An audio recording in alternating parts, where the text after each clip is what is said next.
Donc voilà, Castle of the Wind, un roguelike. Et donc ça va retracer un peu, ça va être un peu comme les bons vieux RPG de Donjons et Dragons. Donc on va avoir des stats, 4 stats, la force, l'intelligence, la constitution et la dextérité. On a la meilleure force possible et la meilleure dextérité possible aussi. Presque l'intelligence maximum et la constitution la plus basse possible. Donc la constitution qui va donner vos points de vie, la force vos dégâts, la dextérité et l'habileté, l'intelligence, la magie. Donc on va faire un glitch au tout début du jeu. Vous allez comprendre ce qui va se passer. On va expliquer un petit peu. Donc, on va avoir notre personnage avec une fille pour le coup. Il va jouer en difficulté intermédiaire. Donc, d'habitude, il joue en easy. Donc voilà, il passe en easy pour que la run reste safe. Parce que en fait, comme c'est un roguelike, ben, toutes les salles et tous les monstres et tout ce qu'on va voir dans le donjon vont être aléatoires. Donc du coup, ça veut dire qu'il va falloir pas mal improviser. Sonic 2006. Donc voilà, on va nommer notre personnage. Sonic 2006 c'est définitivement un jeu bien tant qu'on coupe le son et qu'on pense que les murs n'existent pas. Okay, voilà. So there's our character name. Is it male or female?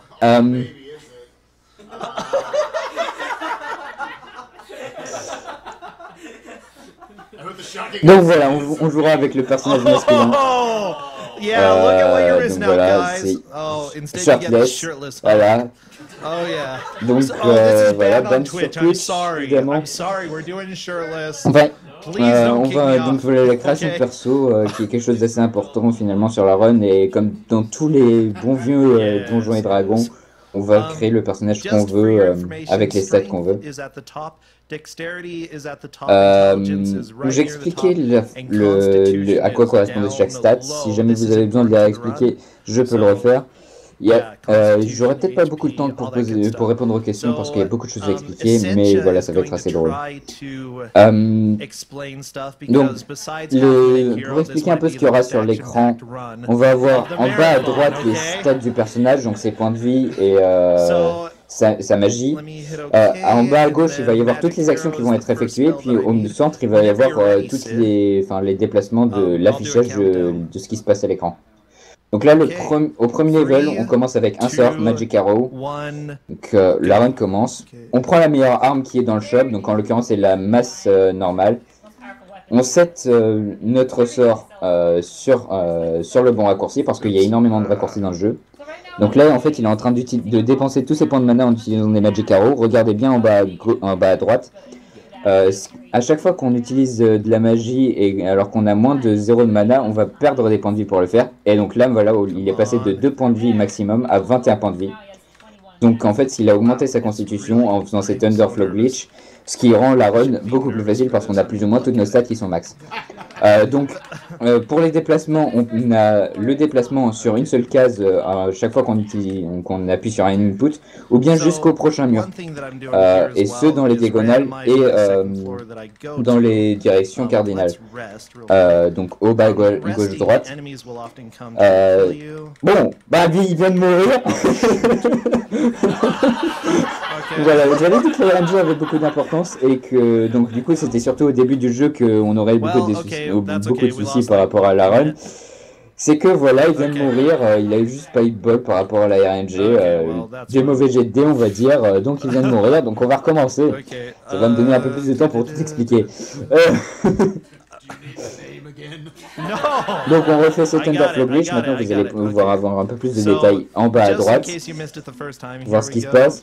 Il y a la possibilité de sauvegarder directement à l'intérieur du jeu à chaque moment qu'on veut, donc on peut, théoriquement on est censé pouvoir toujours finir.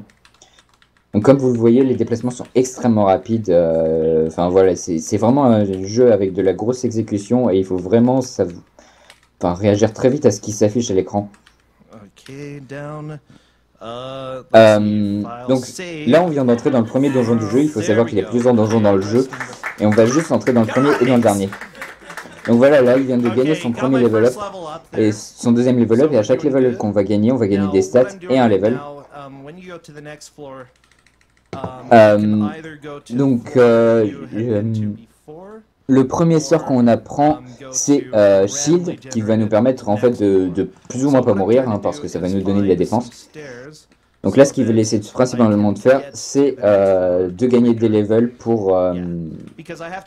juste de gagner des levels parce que ça va être très important pour avoir certains sorts qui vont être juste indispensables.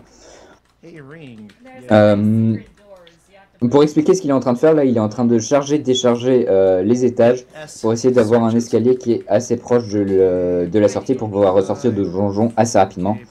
En fait, il attend juste de trouver une bonne seed parce qu'en fait, une fois qu'on sort d'un étage, et ben, il est complètement déchargé. Donc voilà, là, on a l'escalier juste à côté. On continue à chercher un peu. Et oui, ce jeu est vieux, ce jeu est de 1989, il est pas beau, mais il est très impressionnant à voir à jouer, et ça représente vraiment un RPG Donjons et Dragons de l'époque, c'est-à-dire on a notre personnage qui est au milieu de l'écran, et puis on a un monstre qui apparaît, et puis c'est du tour par tour, et puis on lance des dés pour savoir si on touche, on a les dégâts, on balance un sort, c'est vraiment du RPG, de la simulation de Donjons et Dragons, quoi. Voilà, là c'était des kobolds, donc je suis sûr que vous les avez tout de suite reconnus.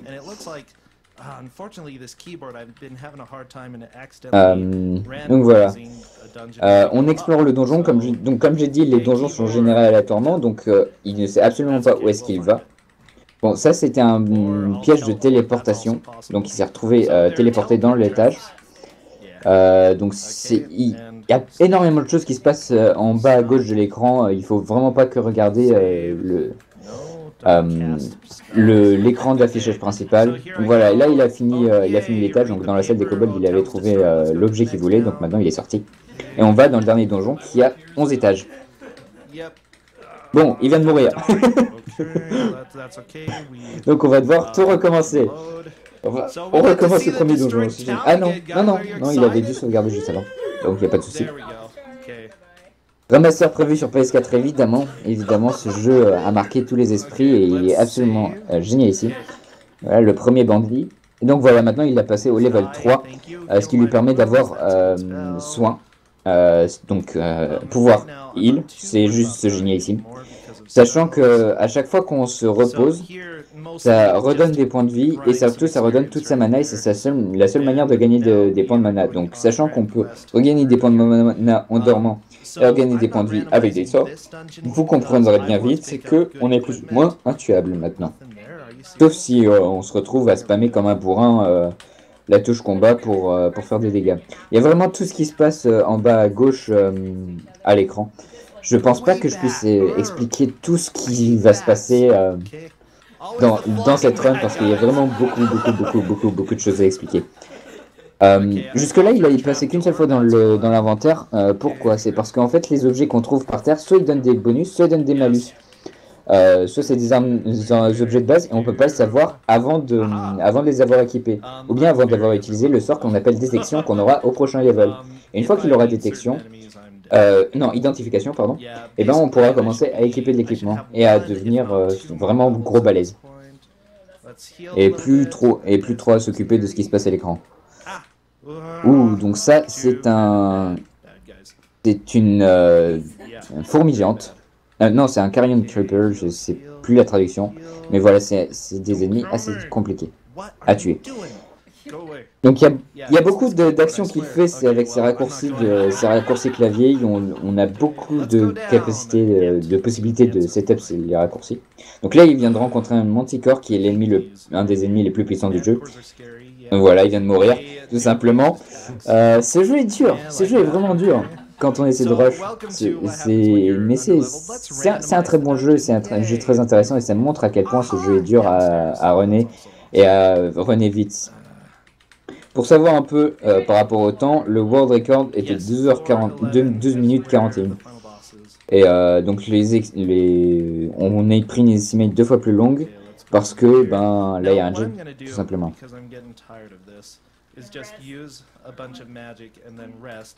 Oui, donc voilà, là il a utilisé pas mal de magie pour pouvoir se reposer juste après pour regagner toute sa magie et pour espérer tuer des ennemis qui apparaîtront. Parce que ben, quand on se repose, il y a des ennemis qui apparaissent et qui viennent vous attaquer. Et donc, j'ai perdu ce que je voulais dire. Et donc du coup, ça va nous permettre de level up si on les tue.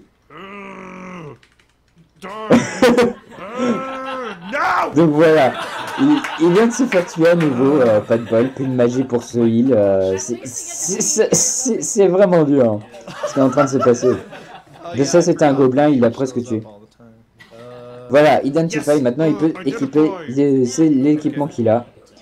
Donc à partir de maintenant on va pouvoir utiliser les objets qu'on a dans l'inventaire, on va identifier pour savoir exactement ce que ça fait. Et voilà, on devrait être bon. Donc soit ça va être enchanté, soit ça va être maudit. Et donc les armes maudites on va pas les équiper. Et les armes enchantées on va les équiper évidemment. Donc voilà, ça c'était un mort vivant. Et ça c'était un gobelin combattant. Donc voilà, on continue. Ouais, voilà, c'est comme je dis, il se passe beaucoup de choses. Il faut vraiment pas juste regarder ce qu'il y a en haut de l'écran, mais ce qu'il y a en bas, en bas, c'est vraiment là où il y a tout qui va se passer. Ça, c'est un ogre et c'est un des ennemis les plus puissants du jeu, grosso modo. Wow, un globe gélatineux, ça c'est assez rare et il y a que qu'avec la magie qu'on peut les tuer. Même chose pour les slime, donc les... Ouais, slime, j'ai oublié le nom, mais vous voyez ce que c'est. Waouh, ce spam d'ennemis.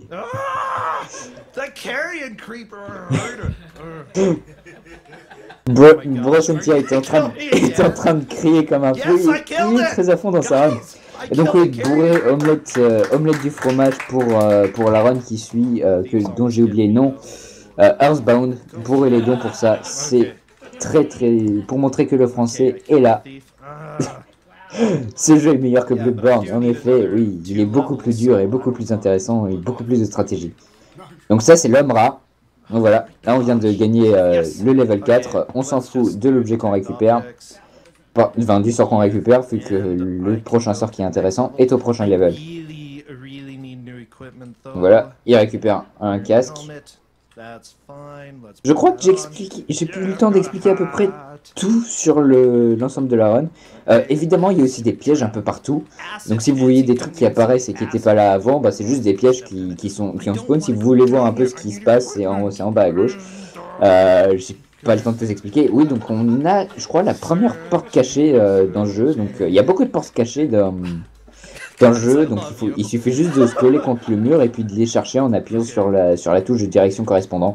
C'est juste con, c'est juste complètement con, mais voilà, ça vous oblige à chercher. Si jamais vous êtes dans une impasse et donc vous vous dites, il y a sûrement une porte cachée, et ben voilà. Donc ça c'était une glyphe, le petit truc blanc par terre. Donc voilà, là on peut plus continuer, mais il y avait une porte cachée. Donc ça c'est un loup géant. Ah ah. Voilà, on a trouvé plein d'équipements, on fait un peu de menu pour les équiper. Il faut savoir aussi que les items, on n'a aucune donnée sur la puissance des items. C'est juste en essayant les items qu'on peut se rendre compte que oui, ben, la masse elle est plus efficace que le marteau ou que l'épée normale. Bon, en général le marteau est plus puissant, mais ou bien sinon si vous avez des connaissances sur les RPG, parce que évidemment, on va se baser principalement sur les données de Donjons et Dragons pour créer des statistiques. Donc, si vous êtes un rôliste, vous n'aurez aucun souci à comprendre tout ce qui se passe à l'écran. Donc oui, les jeux de rôle, venons-en. Ces fameux jeux de rôle papier où en fait, qui sont juste géniaux, qui sont le début des RPG, et qui ont donné des jeux vidéo qui ressemblent à ça. Au tout début, et puis après on sait tout ce qui s'est passé. De nombreux jeux sont nés où le scénario était très important et où le système de combat était aussi très complexe et où la RNG est très, très présente. Tout ça c'est dû tout simplement à la façon dont les jeux de rôle ont été créés à la base. Les jeux de rôle, please Eviloc. Donc on est au dernier level. Donc on devrait se retrouver face au boss. Il est escorté de 2 ou 3 ogres normalement. Voilà, là, il essaie de reste parce qu'il a plus de mana, donc voilà, tout simplement. Mais il y a plein d'ennemis qui arrivent. Il a encore besoin de son dernier niveau pour finir le niveau plus rapidement. Enfin, le jeu plus rapidement, beaucoup plus rapidement. Ça va être très important pour la suite. Enfin, en fait, juste après avoir tué le boss, il va utiliser normalement la capacité retour foyer. Oh, tiens, voilà le boss. Donc c'était le boss escorté par tous ces ogres. Donc c'est Jormungandr. C'est un... Non, Non, c'est Rungnir, c'est un troll de la mythologie viking. Et donc voilà, on vient de mourir. Ce boss est assez puissant, hein. C'est un géant, il balance des rochers. Waouh. C'est Spawn. Spawn en plein milieu de la salle du boss. Bon voilà, tout est normal.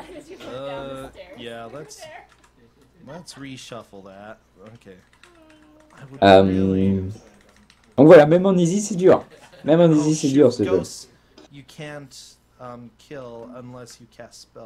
Donc ça c'était un fantôme, on ne peut le tuer qu'en utilisant des spells, évidemment. Oh, 9 points de vie, plus de mana. Ouais voilà, on a réussi à survivre. 4 morts jusque là, 4 morts, voilà. Ça prend du temps, ça va prendre du temps. Il joue pas safe d'un autre côté. On est dans un speedrun, donc évidemment on joue pas safe, sinon c'est pas drôle. Donc là, il a vu le boss, mais il s'enfuit parce que il est pas prêt encore. Faut qu'il se repose. Il a plus trop de points de vie, il a plus trop de mana. On tue tous ceux qui arrivent. Juste, il suffit juste de spammer la touche espace pour tuer. Et donc voilà le boss, Rungnir, le retour. Le héros qui a combattu Thor dans la mythologie nordique et qui l'a vaincu. C'est une histoire assez bourrine, si vous voulez la chercher un peu sur Wikipédia, c'est assez marrant. J'avais l'intention de faire des notes dessus, mais j'ai complètement zappé. Il faut dire que faire des notes sur ce jeu, c'était la chose la plus géniale au monde. Donc, le boss c'est parti, le boss est disparu.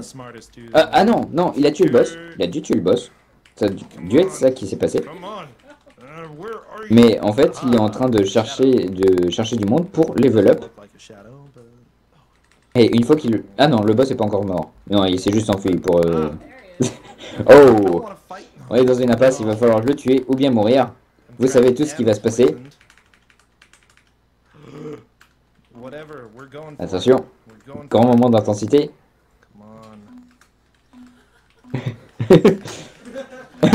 Voilà, il est mort. This is stupid, guys. Freaking hell giants like, yo, let me hit you with the rock.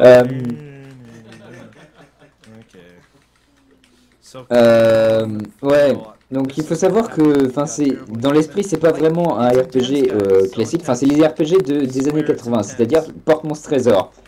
On ouvre la porte, on tue le monstre, on prend le trésor, on continue. Ça, c'était le principe des donjons. On recharge parce qu'on se fait troller. Et enfin oui, c'est par exemple des campagnes comme le Temple du Mal élémentaire où il y a 50 étages où on va le faire juste tuer du monstre. Mais après il y a eu d'autres RPG qui ont été créés beaucoup plus intéressants.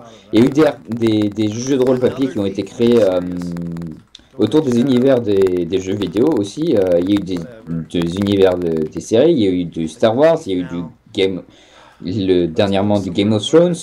Enfin, vous pouvez trouver à peu près n'importe quoi en tant que RPG. Bon, là, il va encore mourir à peu près tué par un ours.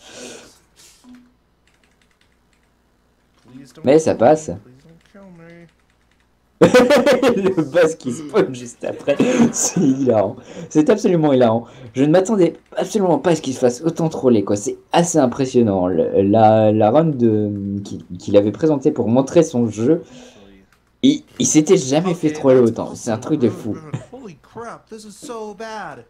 Guys, you thought other runs didn't go well. Donc voilà, c'est beau la RNG, n'est-ce pas?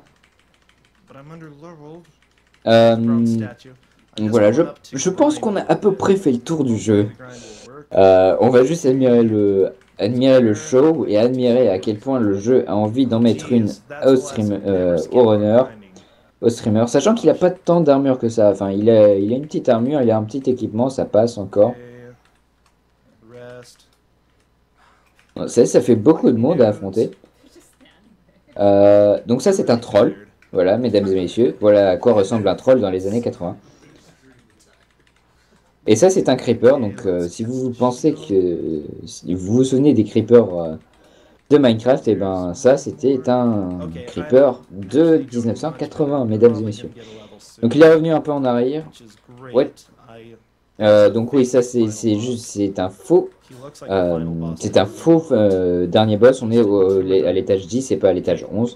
C'était juste un géant des collines, juste un pauvre géant des collines, rien de bien méchant. Bon d'accord, c'est assez méchant, mais voilà. Donc on tue tout le monde, on continue. Sauf que là, on vient de voir le dernier boss, donc on a un peu peur. Mais voilà, on va s'en sortir, je suis sûr. On a la moitié de nos points de vie, ça va le faire. Ça va le faire, je suis sûr. Ne vous en faites pas. Allez, on a regagné tous nos points de vie.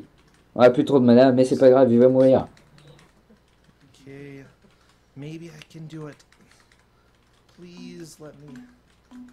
Please, Ragnar, whatever your name is. Et voilà, il est mort. C'est beau la RNG. Hein. Donc voilà, la RNG, à l'époque c'était juste de simples jets de dés, c'était des jets de dés comme ça. Et voilà, on meurt aussi bêtement que ça.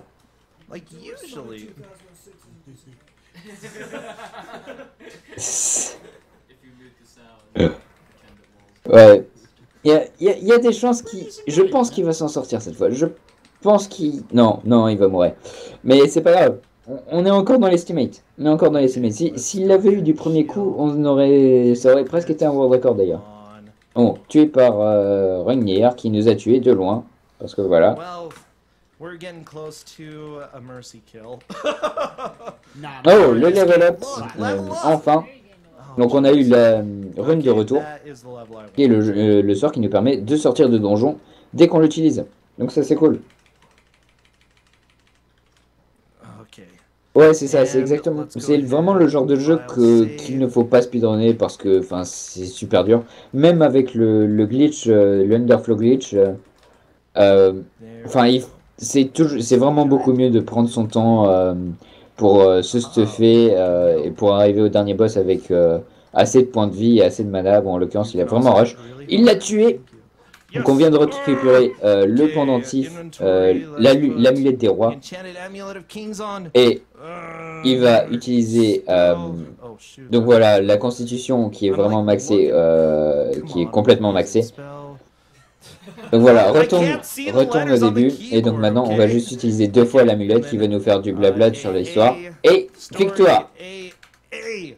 Bam! Sonic 2006 is definitely a decent game as long as you mute it and generally. Et donc voilà. C'était Castle of the Wind. Oui, c'est ça, on en chie dans le jeu. En prenant son temps. Ah voilà, Castle of the Wind, partie 1. J'espère que vous avez apprécié cette run de la folie, ce jeu merveilleux. Et j'espère que ça aurait fait naître chez vous des envies de jouer à des jeux de rôle papier. Il y en a à peu près n'importe où en France, il suffit juste de chercher un peu.